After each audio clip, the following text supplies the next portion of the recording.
these are my Siam Marcus Miller V7 basses. They're both basically identical basses with second generation alder body. The only difference is one has 4 strings, the other one has 5 strings. So on the 4-string bass, I'm going to put on these, the Warwick Black Label stainless steel bass strings, 4100s. On the 5-string bass, I'm putting on these, the Warwick Red Label stainless steel bass strings, same gauge, 4100. There's a 130 on the low B, but I won't be using the low B for this demonstration. So, what's the difference between these two sets of strings? They're both stainless steel, they're both the same gauges, same company. The difference is the price. These strings are made in the USA, and on Thomann I managed to pick up a 4-string set for 20 euros. Now, the Red Label strings, you can get a 4-string set for less than 10 euros, so less than half the price, and that really represents incredible value for a set of stainless steel bass strings. But what I want to know is, how well, in terms of performance, do the Red Label strings match up to the more expensive Black Label strings? So, I started this video a month ago, and I put the strings on brand new, and that clip you saw at the beginning was me playing the basses when the strings were brand new. I'd literally just put them on the bass. Now it's a month later. I've been trying to use both the basses equally. It's hard to be scientific about that, but they've both been used kind of quite regularly over the month. And I want to see after a month how well these cheaper Red Label strings have kept up with the Black Label strings. Let's have a listen.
So, what do I think after using both of these sets of strings for a month? Well, I like both sets of strings, but I have to say I'm really impressed with these Red Label strings. I think they represent incredible value for money. Now, when I play the two basses one after the other, side by side, I can tell small differences between the strings. Now, I do think that the Black Label strings sound slightly better, and also there's a slight difference in feel. When you've played the Black Label strings and then you pick up the Red Label strings, you can feel that the Red Label strings are maybe a little bit rougher under the fingers.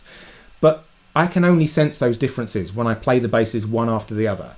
I can tell you I've been using my 5-string bass for a month now with these strings on, the Red Label strings on, and they haven't felt like they're, you know, cheap strings to me. And after a month, they still sound good, which for a set of strings that cost €12.40 for a 5-string set, I think represents incredible value for money.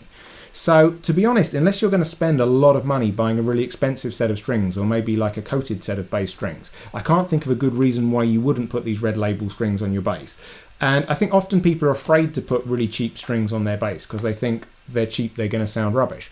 Well, I can tell you that these Red Label strings don't sound rubbish, not to my ears anyway. I think after a month they still sound good and they still have some life left in them, so I'm going to keep them on my 5-string for a little bit longer.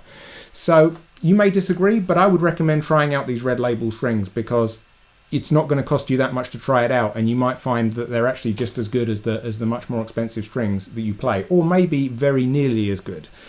Try it out and see, you know, who knows, you might have a completely different opinion to me.